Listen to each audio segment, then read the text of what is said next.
Hello बच्चों, कैसे हो? पढ़ाई कर रहे हो ना? तो चलिए हम आज का नया चैप्टर शुरू करते हैं। हमारी क्लास 9th एनसीईआरटी का चैप्टर नंबर 6 है टिश्यूज। ठीक है। और हम लोग अब इसको हमने पिछले वीडियो में हमने सेल्स के बारे में देखा था, सेल डिवीजन देखा था। अब हम पढ़ेंगे टिश्यूज। आज के इस वीडियो में हम सिर्फ प्लांट टिश्यूज पढ़ने वाले हैं। उसके बाद हम नेक्स्ट वीडियो में जानेंगे एनिमल टिश्यूज। तो अभी शुरू करते हैं और मैं हूँ आपके साथ डॉक्टर वर्षा।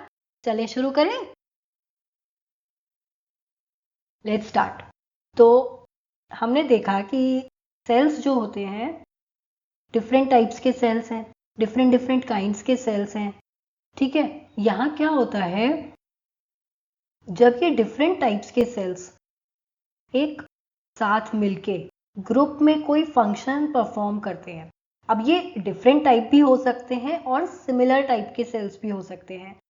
तो ये जब मिलके एक फंक्शन करते हैं तो इस ग्रुप को हम बोलते हैं टिश्यू। हम इसको बोलते हैं टिश्यूज। तो जब सिमिलर टाइप के सेल्स या एक ग्रुप के डिफरेंट टाइप के सेल्स एक ग्रुप में टुगेदर कोई एक particular type of function perform कर रहे हैं तो उसको हम बोलते हैं, उस ग्रुप ऑफ सेल को हम बोलेंगे टिश्यूज। तो टिश्यूज जो होते हैं ये टू टाइप्स के हैं, मतलब एनिमल में अलग टिश्यूज हैं, प्लांट में अलग हैं। अब प्लांट टिश्यूज और एनिमल टिश्यूज दोनों एक दूसरे से डिफरेंट होते हैं। कैसे? चलिए आगे की नेक्स्ट स्लाइड में देखते हैं। ये मैंने आपको बता ही दिया। टिश्यूज क्या होता है? A group of cells that are similar in structure, structure में सिमिलर है और they work together to achieve a particular function. कोई एक पर्टिकुलर फंक्शन, कोई एक पर्टिकुलर काम, उसको करने के लिए जब ग्रुप बहुत सारे डिफरेंट टाइप के सेल्स या सिमिलर लुकिंग सेल्स एक साथ मिलके काम करते हैं उसको हम बोलते हैं टिश्यूज। अब प्लांट्स में अलग टाइप के टिश्यूज हैं और एनिमल्स में अलग टाइप के टिश्यूज होते हैं। ठीक है। प्लांट टिश्यूज डिफरेंट होते हैं एनिमल टिश्यूज से, क्योंकि प्लांट्स क्या स्टेशनरी हैं, तो उनको एनर्जी से ज्यादा उनको सपोर्ट की जरूरत है। तो सपोर्टिव टिश्यू उनमें ज्यादा मिलेगा, जिसमें मोस्टली आपको डेड सेल्स देखने को मिलते हैं। ऐसा नहीं है सारे डेड सेल्स होते हैं, प्लांट्स ग्रो भी कर रहे हैं तो उसमें लिविंग सेल्स भी होते हैं, लेकिन इनके टिश्यूज में क्योंकि इनको स्ट्रेंथ देने की जरूरत है तो यहाँ पे डेड सेल्स मिलते हैं। साथ में एनिमल टिश्यूज, अगर हम देखें एनिमल टिश्यूज में देखें तो एनिमल्स को क्योंकि मूव करना होता है वन प्लेस टू अनदर, खाना ढूंढने के लिए, घर ढूंढने के लिए, शेल्टर के लिए, उनको जब इधर उधर जाना है तो उसके लिए मूवमेंट के लिए क्या चाहिए? उन्हें चाहिए होती है एनर्जी। और जब आपको एनर्जी चाहिए तो सेल्स कैसे होते हैं? टिश्यूज में लिविंग सेल्स होते हैं वहां पे। ठीक है। तो ये मेजर डिफरेंस है टिश्यूज में, प्लांट टिश्यूज में और एनिमल टिश्यूज में। तो इसीलिए दोनों टिश्यूज डिफरेंट होते हैं। एनिमल्स में जो ऑर्गन सिस्टम है वो बहुत ही कॉम्प्लेक्स सिस्टम होता है, इसीलिए वहाँ के जो टिश्यूज हैं, एनिमल्स में जो टिश्यूज होते हैं वो बहुत डिफरेंट होते हैं प्लांट टिश्यूज। ठीक है। अब हम आज के इस वीडियो में हम पूरा पूरा प्लांट टिश्यूज खत्म करेंगे। ठीक है। तो प्लांट टिश्यूज में अगर हम देखें तो दो टाइप के टिश्यूज होते हैं, एक होता है मेरिस्टेमेटिक टिश्यू और एक होता है परमानेंट टिश्यू। अब मेरिस्टेमेटिक टिश्यू क्या होता है? जहां पे भी प्लांट की ग्रोथ हो रही है ना, वहां पर जो सेल्स प्रेजेंट होते हैं वो होते हैं मेरिस्टेमेटिक टिश्यू। अब जो प्लांट की ग्रोथ है वो कुछ ही पॉइंट्स पर होती है ना। जो जिस जिस पॉइंट पर ग्रोथ होनी होती है वहां पर मिलता है मेरिस्टेमेटिक टिश्यू, और इसको डिवाइडिंग टिश्यू भी बोलते हैं, क्योंकि ये प्लांट्स में वहीं मिलता है जहां पर क्या हो रहा है, प्लांट की ग्रोथ हो रही है, उस जगह मिलता है, तो इसके सेल्स डिवाइड करते रहते हैं। ठीक है। और परमानेंट टिश्यू में क्या होता है, जो मेरिस्टेमेटिक टिश्यू है इसके सेल्स जब डिवाइड होते हैं तो ये मेरिस्टम जैसे ही सिमिलर होते हैं। मेरिस्टेमेटिक टिश्यू के सेल्स जब डिवाइड होते हैं तो वो अपने मदर सेल जैसे ही होते हैं, लेकिन आफ्टर सर्टेन टाइम वो ग्रो करके एक स्पेसिफिक फंक्शन ले लेते हैं और डिवीजन की कैपेसिटी खो देते हैं। और डिफरेंशिएशन एक प्रोसेस होता है जिसके बाद जिसमें क्या होता है, इससे जो सेल्स हैं वो अपनी एबिलिटी खो देते हैं डिवाइड करने की और एक पर्टिकुलर फंक्शन गेन कर लेते हैं, और उसके बाद ये बन जाते हैं, इनको कहते हैं परमानेंट टिश्यू, उन्होंने एक परमानेंट फंक्शन ले लिया, उन्होंने एक अपना डिफ्रेंशिएशन करके एक परमानेंट टाइप के सेल बन गए और वो वहां से अब वो पर्टिकुलर फंक्शन ही परफॉर्म करेंगे। तो ये बन जाते हैं, फिर ऐसे सेल्स ग्रुप बनाते हैं परमानेंट टिश्यू का। परमानेंट टिश्यू दो टाइप के होते हैं, एक होता है सिंपल परमानेंट टिश्यू और दूसरा होता है कॉम्प्लेक्स परमानेंट टिश्यू। ठीक है, जो ये सिंपल परमानेंट टिश्यू है ये क्या करता है, इसमें क्या होता है, सिंपल परमानेंट टिश्यू में जो सेल्स होंगे वो ऑलमोस्ट सिमिलर टाइप के होते हैं। ठीक है, इस टिश्यू में इनके ये जो इस टाइप के टिश्यूज होते हैं सिंपल परमानेंट टिश्यू, इसमें सेल्स सिमिलर होते हैं स्ट्रक्चर में। ठीक है, सिमिलर इन स्ट्रक्चर। वहीं अगर हम देखें कॉम्प्लेक्स परमानेंट टिश्यू में, इसमें सिमिलर स्ट्रक्चर नहीं होता, डिफरेंट टाइप के सेल्स मिलकर एक कॉम्प्लेक्स स्ट्रक्चर बनाते हैं, वो कॉम्प्लेक्स टिश्यू कहलाता है। डिफरेंट सेल्स, ठीक है, एक ही टाइप के सेल्स नहीं होंगे, डिफरेंट टाइप का सेल्स का ग्रुप एक सिमिलर फंक्शन परफॉर्म करेगा यहाँ पे। तो डिफरेंट टाइप के सेल्स प्लस वन फंक्शन, ये कंबाइन करके एक दूसरे के साथ कोऑर्डिनेट करके एक फंक्शन परफॉर्म करते हैं और ये बनाता है कॉम्प्लेक्स परमानेंट टिश्यू। चलो तो पहले देखते हैं अब मेरिस्टेमेटिक टिश्यू। मेरिस्टेमेटिक टिश्यू में क्या होता है, ये डिवाइडिंग टिश्यू होता है। ठीक है, अभी मैंने आपको बताया था ये डिवाइडिंग टिश्यू भी बोलते हैं इसको, क्योंकि ये वहां कहाँ प्रेजेंट होता है, जहां पे प्लांट की ग्रोथ हो रही है ना, वहां पे ये प्रेजेंट होगा। और ग्रोथ के लिए क्या होगा, सेल्स कंटिन्यूअसली डिवाइड करते रहते हैं, उसी से तो ग्रोथ हो रही है प्लांट की। तो ये वहीं पे मेरिस्टेमेटिक टिश्यूज हमको देखने को मिलते हैं। इनके सेल्स क्या होते हैं, एक्टिव होते हैं, डेंस साइटोप्लाज्म होगा, थिक साइटोप्लाज्म होता है, और जो इनकी सेल्यूलोज वॉल्स होती हैं, है ना, जो सेल वॉल होती है वो बहुत ही थिन होती है इन सेल्स की, और इनमें वैक्यूल्स भी नहीं होते हैं इन सेल्स में। अब हम अगर मेरिस्टेमेटिक टिश्यू का हम स्ट्रक्चर देख लेते हैं कहाँ कहाँ मिलता है।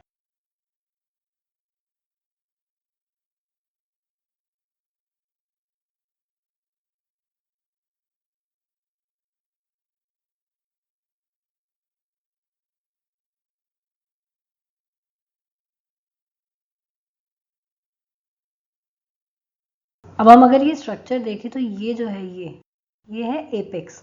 ठीक है, यहाँ पे हमें देखने को मिलता है एपिकल मेरिस्टम। ठीक है, एपिकल मेरिस्टम, क्योंकि ये क्या है, ये क्या करता है एपिकल मेरिस्टम, ये हमें मिलेगा रूट्स और स्टेम्स की टिप पे। ये हमें मिलता है रूट्स और स्टेम्स की टिप पे। क्यों, क्योंकि रूट्स को और स्टेम को ग्रोथ में, ये लेंथ में ग्रो कराता है, ऐसे लंबाई में, है ना, उसके लिए ये होता है एपिकल मेरिस्टम। दूसरा होता है लेटरल मेरिस्टम, जो इस तरीके से मिलेगा देखने को। ठीक है, ये है लेटरल मेरिस्टम। ये जो स्टेम होती है या रूट होती है उसको गर्थ में, मतलब थिकनेस में बड़ा करता है, ग्रो कराता है। ठीक है, जो ये ऐसे गर्थ में इंक्रीज करवाता है। ठीक है, रूट को या स्टेम को, तो उसकी थिकनेस को इंक्रीज करने में लेटरल मेरिस्टम का रोल होता है। दूसरा जो यहाँ पे ये इंटरकैलरी नोड एरिया, जहाँ पे स्टेम अटैच होती है ना, ये नोड्स एरिया जो होता है, यहाँ पे हमें मिलता है इंटरकैलरी मेरिस्टम। ये हमें इंटरकैलरी मेरिस्टम प्लांट्स की नोड्स पे देखने को मिलता है। तो आगे ना समझ में, एपिकल मेरिस्टम लेंथ के लिए होता है, लेंथ बढ़ाता है रूट की और स्टेम की। लेटरल मेरिस्टम गर्थ बढ़ाता है। ठीक है, और ये नोड्स एरिया में देखने को मिलता है। अब मैंने आपको पहले ही बता दिया था कि जो मेरिस्टेमेटिक टिश्यू के जो सेल्स होते हैं, जब वो डिवाइड करते हैं, ग्रो करते हैं, तो वो मेरिस्टम जैसे ही होते हैं, फिर वो डिफ्रेंशिएट करते हैं, एक पर्टिकुलर फंक्शन ले लेते हैं और उसके बाद वो परमानेंट टिश्यू में बदल जाते हैं। तो ये आपको आई होप समझ में आ गया होगा कि मेरिस्टेमेटिक टिश्यू डिवाइडिंग टिश्यू होता है, प्लांट ग्रोथ के लिए होता है, और इसके सेल्स एक्टिव होंगे, डेंस, इनका थिक साइटोप्लाज्म होता है, सेल वॉल बहुत थिन होती है, वैक्यूल्स नहीं होते हैं। साथ में ये किस रीजन में प्रेजेंट है उसके हिसाब से ये 3 टाइप्स के होते हैं। एपिकल मेरिस्टम जो कि एपेक्स पे मिलेगा हमें, स्टेम की एपेक्स पे, रूट की एपेक्स पे, और ये प्लांट की ग्रोथ, रूट की लेंथ को बढ़ाने में या स्टेम की लेंथ बढ़ाने में हेल्पफुल होता है। लेटरल मेरिस्टम गर्थ बढ़ाता है, ये साइड में मिलता है, ठीक है, लेटरली मिलेगा। और जो इंटरकैलरी मेरिस्टम है ये हमें नोड्स पे, जहाँ पे स्टेम अटैच होती है, लीव्स अटैच होती हैं, वहां पे हमें ये इंटरकैलरी मेरिस्टम देखने को मिलता है। ये मैंने अभी आपको बताया कि एपिकल मेरिस्टम रूट और स्टेम लेंथ को इंक्रीज करता है और ग्रोइंग टिप्स पे मिलेगा, ठीक है। फिर सेकंड मैंने आपको ये बताया लेटरल मेरिस्टम गर्थ इंक्रीज करता है स्टेम की या रूट की, उसकी थिकनेस इंक्रीज करेगा, इसको कैम्बियम भी बोलते हैं। लेटरल मेरिस्टम को कैम्बियम भी बोलते हैं, जो कि डिवाइड करके स्टेम की और रूट की गर्थ यानी उसकी थिकनेस को इंक्रीज करते हैं।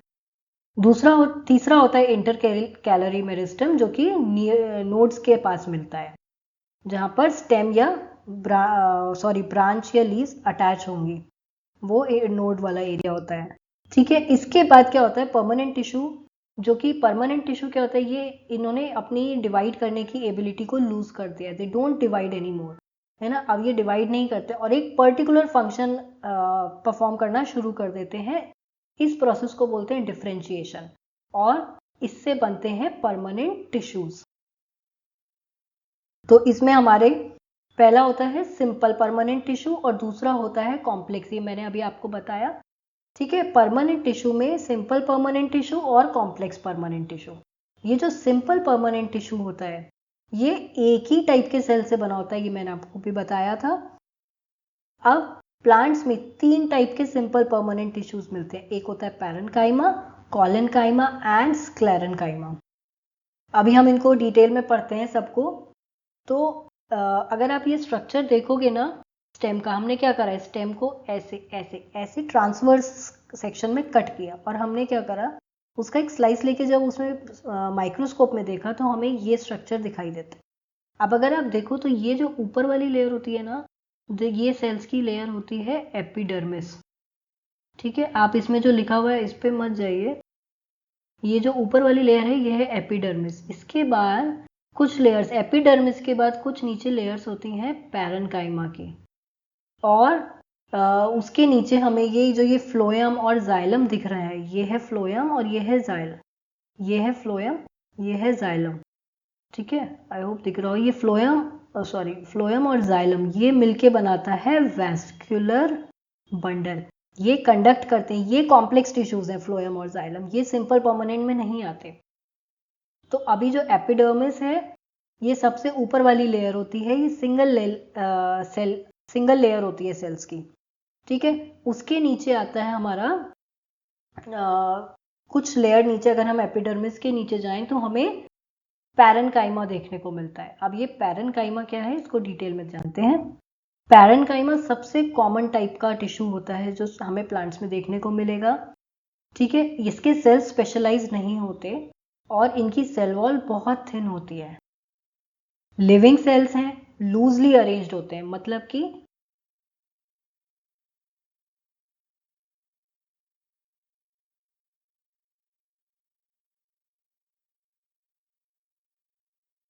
तो पैरेन्काइमा है ना, ठीक है। अब इसमें क्या होता है, इसके सेल्स लिविंग सेल्स होते हैं, लूजली अरेंज्ड है। अगर आप ध्यान से देखो तो ये बीच में ये दिख रहा है आपको, ये दिख रहा है,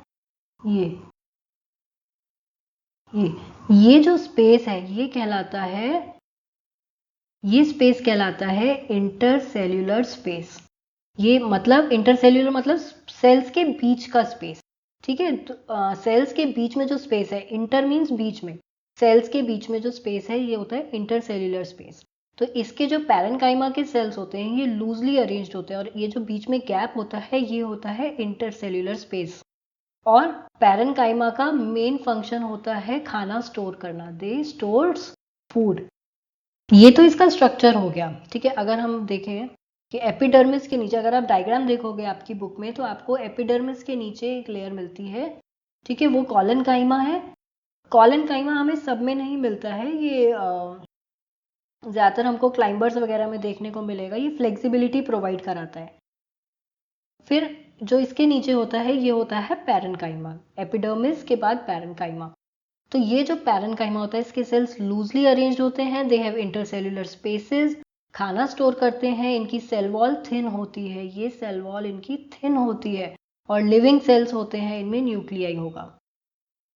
अब इसमें भी डिफरेंट टाइप के हैं, जैसे अगर पैरेन्काइमा में क्लोरोफिल स्टोर्ड है, if the parenchyma contains chlorophyll, parenchyma के सेल्स में क्लोरोफिल होता है, तो उस समय पैरेन्काइमा को हम बोलते हैं क्लोरेन्काइमा। और ये क्लोरेन्काइमा फोटोसिंथेसिस का फंक्शन परफॉर्म करता है, और ये फिर फोटोसिंथेसिस का फंक्शन परफॉर्म करेगा। और जैसे एक्वेटिक प्लांट्स होते हैं, ये हमें एरेन्काइमा एक्वेटिक प्लांट्स में मिलता है। एक्वेटिक प्लांट्स में क्या होता है, उन्हें फ्लोट करना है, ठीक है। तो उसके लिए क्या होता है, फ्लोट करने के लिए उनको पैरेन्काइमा में लार्ज एयर स्पेसेस देखने को मिलते हैं। तो इसमें क्या है, लार्ज एयर स्पेसेस की वजह से प्लांट लाइट हो जाता है और वो वाटर पे फ्लोट करता है। तो उस टाइम पे पैरेन्काइमा को हम बोलते हैं एरेन्काइमा। और एरेन्काइमा हमें कहाँ मिलता है, एक्वेटिक प्लांट्स में देखने को मिलेगा। इसके बाद कॉलनकाइमा। कॉलनकाइमा एपिडर्मिस के जस्ट नीचे वाली लेयर होती है सेल्स की, और ये हमें मिलती है क्लाइंबर्स में, या जो टेंड्रिल्स होते हैं, है ना, और क्लाइंबर्स की स्टेम्स में, क्योंकि इन्हें फ्लेक्सिबिलिटी की ज़रूरत है। इन तरीके के प्लांट्स को फ्लेक्सिबिलिटी चाहिए, जिससे कि ये क्लाइंब करें और ब्रेक ना हो इनकी स्टेम, तो उसके लिए फ्लेक्सिबिलिटी चाहिए। तो ये कॉलनकाइमा प्रोवाइड करता है। कॉलनकाइमा के सेल्स लिविंग सेल्स होते हैं, इलोंगेटेड होंगे, और इनकी जो कॉर्नर्स होते हैं वो थिक होते हैं। अगर हम देखें डायग्राम,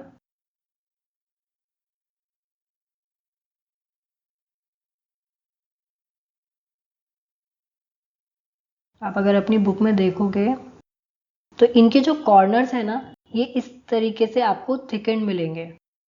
ये इनके जो कॉर्नर्स हैं, है ना, ये वॉल है जो इनकी सेल वॉल, ये थिकेंड मिलेगी, थिकनिंग्स मिलेंगी इसमें। इसकी वजह से क्या होता है, इन थिकनिंग्स की वजह से यहाँ पे इंटरसेल्यूलर स्पेसेस नहीं होते हैं, ठीक है। इंटरसेल्यूलर स्पेस बहुत कम होता है, और ये भी लिविंग सेल्स होते हैं, पर इनमें इंटरसेल्यूलर स्पेस नहीं होता है।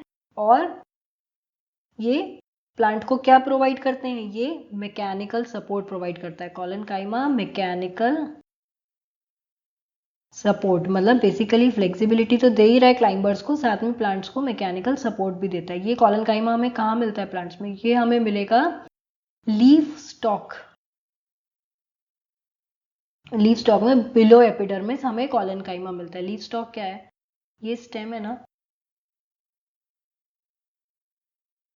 ये लीफ है, ठीक है। तो ये जो पार्ट है, ये जिससे लीफ स्टेम से अटैच है, वो होता है लीफ स्टॉक, ठीक है। इस लीफ स्टॉक को अगर हम ट्रांसवर्सली ऐसे कट करें तो हमें इसके स्ट्रक्चर में एपिडर्मिस के नीचे, तो इसके नीचे हमें यहाँ पे ये कॉलनकाइमा की लेयर देखने को मिलती है, और इसके नीचे आपको मिलेगा पैरेन्काइमा, ठीक है। तो ये होगी कॉलनकाइमा। आगे समझ में, तो क्या होता है, लीफ स्टॉक के पे हमें कॉलनकाइमा देखने को मिलता है एपिडर्मिस के, ये है एपिडर्मिस, और एपिडर्मिस के नीचे हमको मिलेगी कॉलनकाइमा। ये फ्लेक्सिबिलिटी प्रोवाइड कराएगी, मैकेनिकल सपोर्ट प्रोवाइड कराता है कॉलनकाइमा। इसके सेल्स जो होते हैं वो लिविंग होते हैं, इरेगुलरली थिकन्ड होंगे, कॉर्नर्स पे हमें वॉल्स में थिकनिंग्स देखने को मिलती हैं, और इन्हीं थिकनिंग्स की वजह से इनमें इंटरसेल्यूलर स्पेसेस कम होते हैं। ये तो इसका स्ट्रक्चर हो गया। अब आता है स्क्लेरेन्काइमा। स्क्लेरेन्काइमा क्या करता है, प्लांट्स को हार्ड और स्टिफ बनाता है, मतलब उनको स्ट्रेंथ प्रोवाइड कराता है। इसके सेल्स डेड होते हैं, और इनकी वॉल्स में लिग्निन डिपॉजिट होता है। ये मतलब इतनी ज़्यादा थिकेंड होती हैं कि इनमें कोई इंटरनल स्पेस नहीं होता है सेल्स में। अगर हम इसका ऐसे स्ट्रक्चर देखें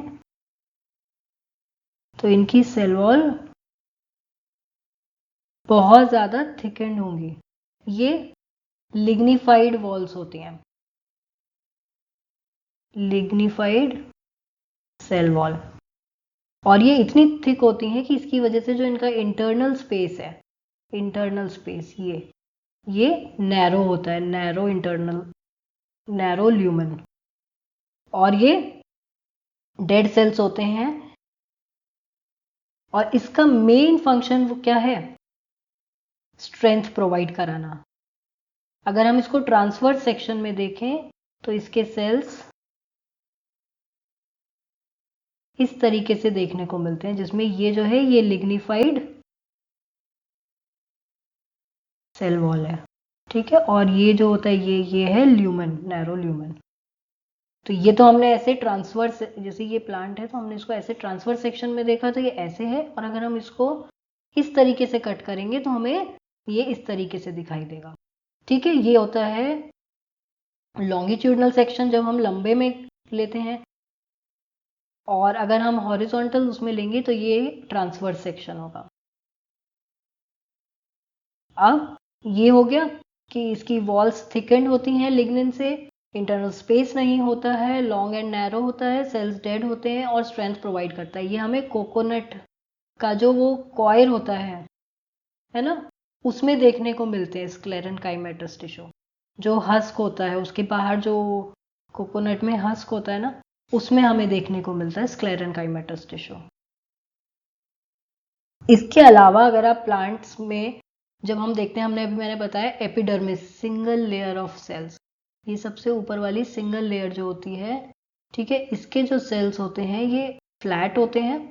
और क्या होता है, ये जो ऊपर वाली लेयर है ना, ये थोड़ी सी थिक होती है, ये लेटरल लेयर्स थिक होती हैं, मतलब वॉल इनकी, और जो इंटरनल वाला अंदर वाला सरफेस है उसकी जो लेयर है, सेल वॉल है, वो थिन होगी।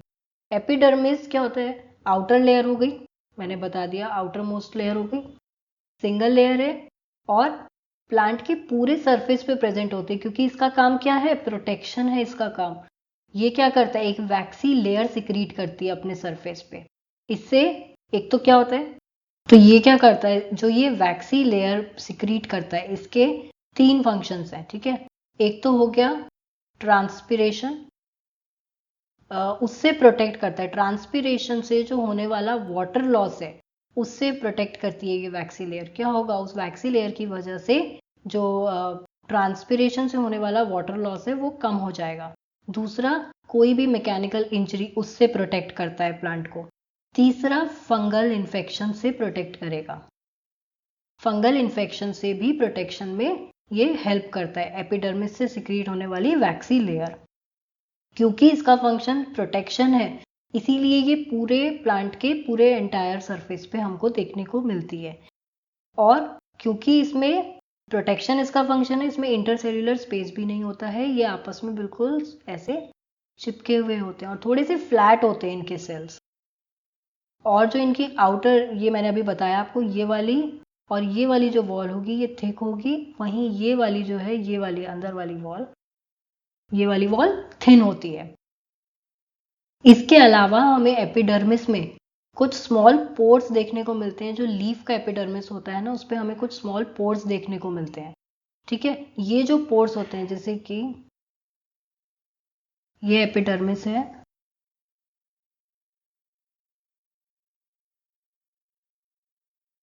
अब इसमें क्या है, ये आप देख रहे हो, ये वाला, ये है ना, और ये हमें जैसे पोर्स हैं, इन्हें क्या बोलते हैं, इन ओपनिंग्स को हम बोलते हैं स्टोमेटा। ये पोर्स होते हैं स्टोमेटा, ठीक है। और इनको गार्ड करता है, इन पोर्स को गार्ड करते हैं ये 2 किडनी शेप्ड सेल्स, जिनको बोलते हैं गार्ड सेल्स। ये stomata enclosed bye kidney shaped cells, जिन्हें बोला जाता है गार्ड सेल्स। ये रहे, ये है गार्ड सेल्स। स्टोमेटा का क्या फंक्शन होता है, एक तो गैसियस एक्सचेंज हो गया, स्टोमेटा का फंक्शन हो गया गैसियस एक्सचेंज। दूसरा, जो ट्रांसपिरेशन होता है वो भी कहाँ से होता है, इसी स्टोमेटा से ही होता है, इन्हीं ओपनिंग से ही ट्रांसपिरेशन होता है। जो वाटर लॉस है वो इन्हीं पोर्स से होता है। ठीक है, तो स्टोमेटा के दो फंक्शंस होते हैं, एक गैसियस एक्सचेंज और एक हो गया ट्रांसपिरेशन। अब एक और चीज होती है, जो रूट्स का एपिडर्मिस होता है ना, जो रूट्स में एपिडर्मिस होता है उसके सेल्स में लॉन्ग हेयर लाइक पार्ट्स देखने को मिलते हैं, जैसे ये हैं।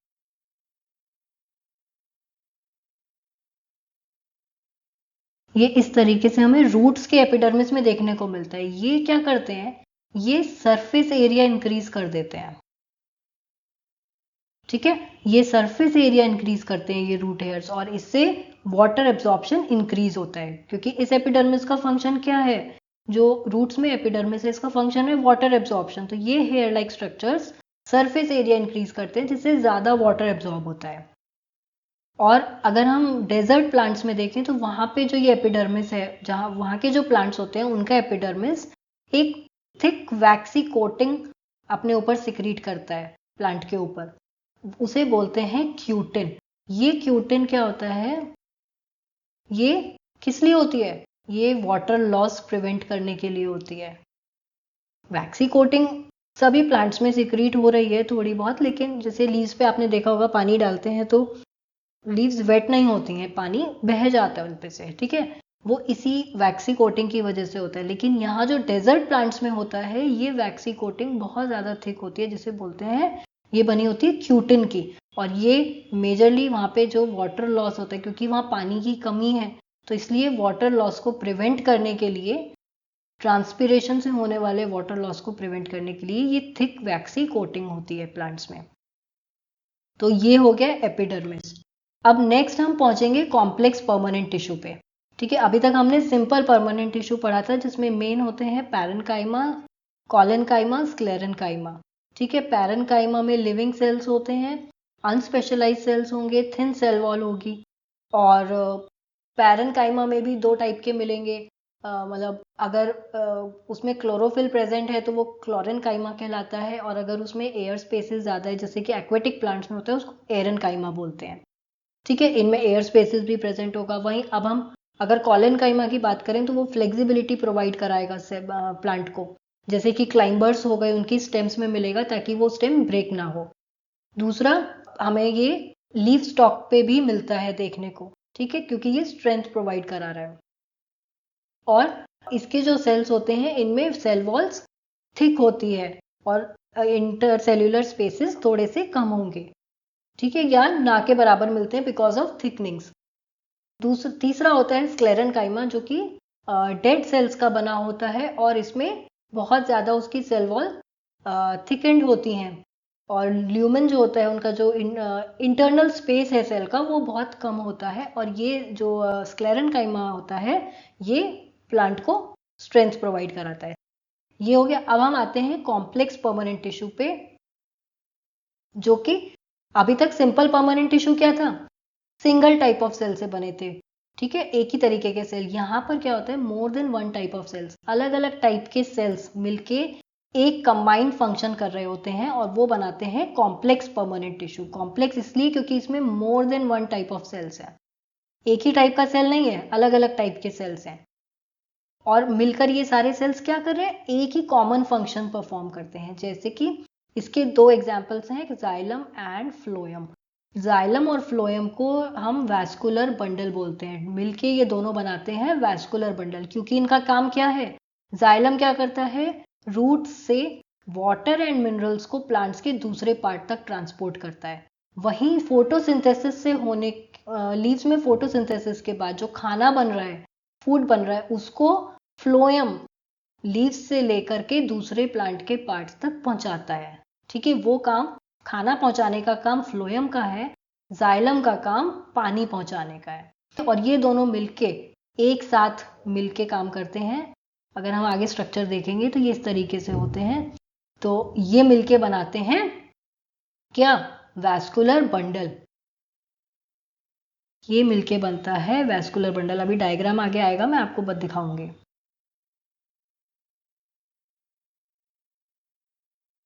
जैसे ये है ना, ये आप देख रहे हो, ये मिलके इन्होंने बनाया वैस्कुलर बंडल। ये बाहर की तरफ है जाइलम, अंदर की तरफ है इसमें फ्लोएम।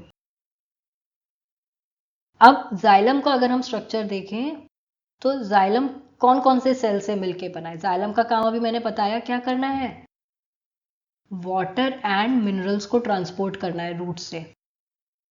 और इसमें 4 टाइप के सेल्स होते हैं, ट्रैकीड्स, वेसल्स, जाइलम पैरेन्काइमा और जाइलम फाइबर्स। इनके डायग्राम्स अगर आप अपनी बुक में देखोगे तो आप देखोगे कि जो ट्रैकीड्स होते हैं और जो वेसल्स हैं, ये एक तो इनमें थिक सेल वॉल होती है और ये मोस्टली डेड सेल्स होते हैं, and many are dead cells when mature. जब ये बड़े हो जाते हैं, मैच्योर हो जाते हैं, तो ये डेड सेल्स होते हैं, ट्रैकीड्स और वेसल्स। इनका काम क्या है, ये ट्यूबुलर स्ट्रक्चर्स होते हैं।